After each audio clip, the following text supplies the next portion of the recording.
Hello, and once again, it's Paul Bergin here from the Mars Hill blog, which you can find at www.paulbergin, paulbergin.blogspot.co.uk. Going through a list of political heroes, people who I admire, but who changed history and pretty much made politics as it is today in part. The one I'm talking about today, you just cannot avoid. I don't think many can, and that's Queen Elizabeth I. She was not the first female monarch of England, but she was the first that really made such a mark that she is not only remembered in history, she is widely respected as well. You could not quite say that about Mary I. Then you have Lady Jane Grey, who many regard as a legitimate monarch who reigned for just 9 days, and also Matilda in the 12th century, who were the real question marks also as to whether she is a legitimate monarch as such. But Elizabeth I was the first one that really made her mark, and she was born the daughter of King Henry VIII and his second wife, Anne Boleyn, in 1533. Her mother failed to produce a male heir. She was tried and executed on trumped-up charges of treason in 1536. And from that point on, for the rest of her life, Elizabeth lived under the threat of assassination or execution. And it made her pretty much what she was and what she became. It's a wonder she didn't turn out to be, while she was an autocratic ruler and while she could be very ruthless, it's amazing she didn't turn out to be an insane tyrant, given her experiences. She nearly got into trouble in her teens when for being involved with her stepmother's fourth husband, who I think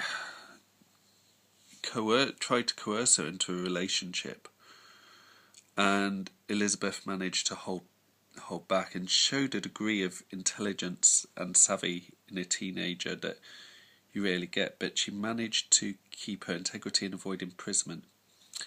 When her sister Mary came to the throne, she was put in a tower. She wrote one letter to her sister pleading her innocence, but when she finished, she drew line after line after line at the end of the page, so no one could forge a confession. This was someone who knew how to survive.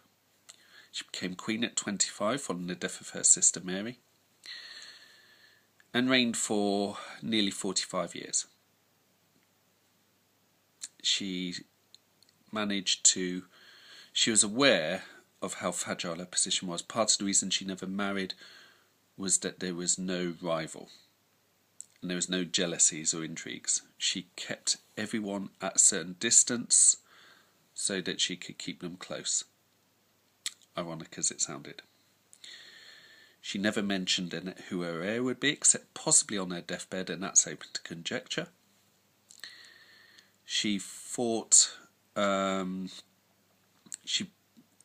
for her kingdom against the machinations of her cousin Mary, Queen of Scots, saw off the Spanish Armada, the Spanish invasion from Philip II of Spain.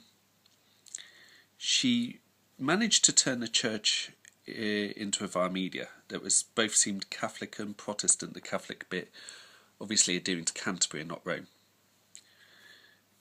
She brought England outward, helping financing new colonies in the New World. So England became a fairly powerful country within Europe, more so, it always was, but more so than ever by the end of her reign. And it's through sheer tenacity, sheer keeping people at a distance but keeping them close, playing people off against each other, working and showing skills, diplomacy and knowing when to use them. She showed in her own way that a woman could be just as good, if not far better, than a lot of men, and she was a better ruler than many of the men in her kingdom and some of her distant male relatives would be. And for that, one admires her incredibly, and she kept England safe for her successor, who was her second cousin, James VI of Scotland and first of England.